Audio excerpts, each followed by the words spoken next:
कितना मिलेगा? ये सवाल आप सब ने अपने आईएफएस से कभी तो किया होगा, करेक्ट?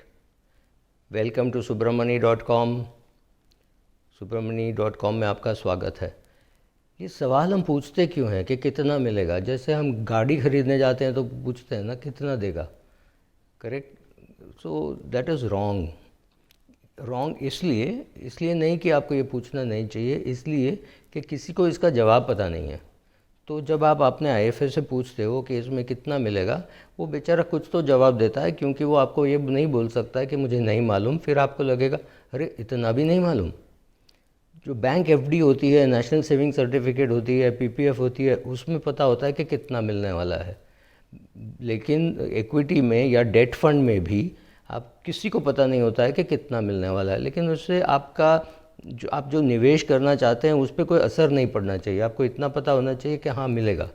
जैसे हम जब आम की गुठली को से जा को उगाने के लिए हम उसको ज़मीन में गाड़ते हैं, तो हमको पता होता है कि इसमें आम आएगा। हमको पता नहीं होता है कि कितना आम आएगा। निवेश भी आपको ऐसा ही करना चाहिए।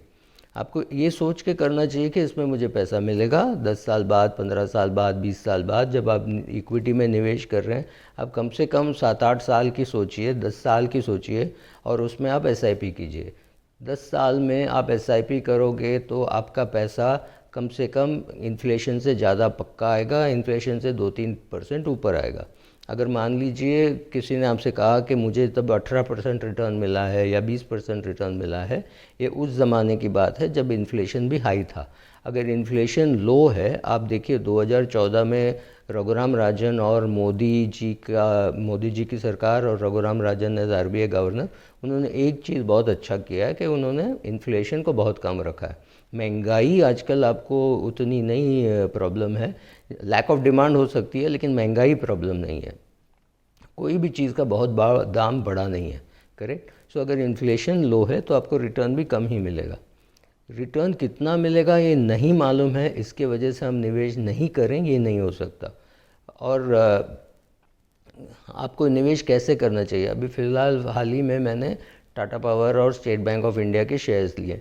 मुझे पता है ये अच्छी कंपनीज हैं, इसको बहुत तोड़ दिया गया, तो 150 रुपये में state bank of India was not bad, और 30 रुपये में या उससे थोड़ा कम में Tata power was not bad. मुझे पता था कि ये कंपनीज अच्छी हैं, ये वापस अच्छी परफॉर्मेंस देगी, फिर उसका भाव बढ़ेगा। मुझे पता नहीं था कि ये बॉटम है या और नीचे जाएगी। तो मैंने अपने मन से कुछ अंदाज़ लगाया कि ठीक है, इससे नीचे जाएगी तो और लूँगा, लेकिन फ़िलहाल ये लूँगा। और वो दोनों ने अच्छा रिटर्न दिया है 3-4 दिनों में। ये उम्मीद नहीं थी। मेरी उम्मीद ये थी कि 30 का 60 होगा, 5-6 साल में होगा तो भी बुरी बात नहीं है। 12% रिटर्न है। अगर 6 साल में डबल होती है तो 12% रिटर्न है, और मैं 12% रिटर्न से बेहद खुश हूँ। हाँ, ये अगर 60 रुपया एक साल में हो जाता है तो 100% रिटर्न हो गई, 2 साल में होता है तो 36% रिटर्न हो गई, करेक्ट? वो तो बहुत ही खूब है। लेकिन आपको अंदाज़ लगाना कि कितना रिटर्न मिलेगा, कि कितनी रिटर्न मिलेगी, बहुत मुश्किल है। मैं तो ये मानता हूँ कि लिक्विड फंड में अगले 1 साल में शायद 3% रिटर्न मिलेगी या 4% रिटर्न मिलेगी, उससे ज़्यादा नहीं मिलेगी।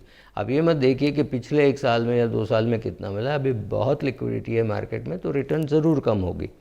आपको ये सब अंदाज़ लगाना मुश्किल है, तो आपको ये देखना है मुझे इक्विटी में कितने साल रहना है। ये मेरे बच्चे को पैसे कॉलेज में जाने के लिए पैसे चाहिए। अब बच्चा 3 साल का है, मतलब मेरे पास 15-16 साल कम से कम है। मैं अभी 35 साल का हूँ, मुझे 60 साल में रिटायर होना है, तो 25 साल है। जब इतनी लंबी अवधि के लिए आप निवेश करते हो तो आप इक्विटी फंड में कर सकते हो या डायरेक्ट इक्विटी में कर सकते हो। डायरेक्ट इक्विटी में आप नहीं करना जानते हैं या नहीं करना चाहते हैं तो बहुत खूब, आप इक्विटी फ़ंड में। इक्विटी फ़ंड में क्या क्या देखना चाहिए, ये 3-4 चीज़ें हैं जो बहुत ज़रूरी है। ये फ़ंड मैनेजर जो है कितने साल से ये फ़ंड मैनेज कर रहा है। जितनी लंबी समय की उनकी रिलेशनशिप होगी, उनकी जो फ़ंड मैनेजर उस फंड में अगर 15 साल से है, 20 साल से है तो बहुत अच्छा।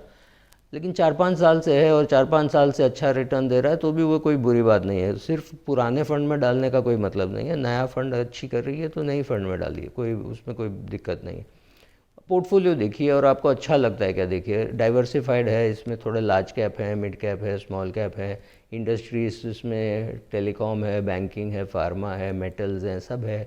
इंडेक्स के आसपास इसका रिप्रेजेंटेशन है, डिसेंट ट्रैक रिकॉर्ड है, कुछ सालों से अच्छा कर रहा है, तो फिर उसमें आप निवेश कीजिए। बट ये पूछना बंद कर दीजिए कि कितना मिलेगा, हमको किसी को पता नहीं होता है कितना मिलेगा। अगर मैं आपसे कहूँ कि इक्विटी में 12% मिलेगा, मैं अंदाज़ लगा रहा हूँ, क्योंकि मुझे कुछ तो अंदाज़ लगाना है, ताकि आपको मैं बोलूँ कि आप इतना पैसे का निवेश करोगे तो इतने सालों में इतना होगा। तो मैंने आपको बोल दिया कि भाई 15% में आपने निवेश किया है 9,000 रुपये महीने का, तो 15% के हिसाब से आपको इतना कॉर्पस मिल जाएगा, 50 लाख का कॉर्पस मिल जाएगा, या जो भी फिगर है।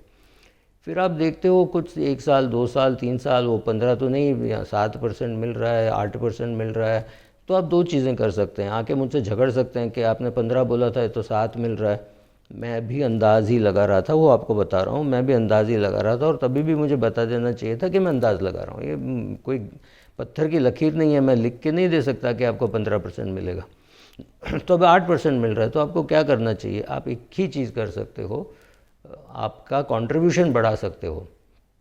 करेक्ट, आपको अभी ज़्यादा पैसा डालना चाहिए, क्योंकि आपको 50 लाख तो चाहिए ही चाहिए आपके बेटे की पढ़ाई के लिए, आपके बेटी की पढ़ाई के लिए, आपके बच्चे की पढ़ाई के लिए आप पैसा बचा रहे हो, और इतना पैसा चाहिए, तो उसके लिए आपको ज़्यादा निवेश करना पड़ेगा, उसमें कोई चॉइस ही नहीं है। किसी के साथ भी आर्ग्यू करोगे आप, फिनेंस मिनिस्टर के साथ आर्ग्यू करोगे, या फंड मैनेजर के साथ आर्ग्यू करोगे, या आईएफए के साथ आर्ग्यू करोगे, आपका वक्त ज़ाया हो रहा है और कुछ नहीं होगा। राइट, सो कितना मिलेगा ये पूछना बंद कर दीजिए। इसलिए नहीं कि आप आपका पैसा मैनेज करना नहीं जानते हैं, बट इसलिए कि आप जिसको पूछ रहे हैं वो उस बेचारे को भी नहीं मालूम।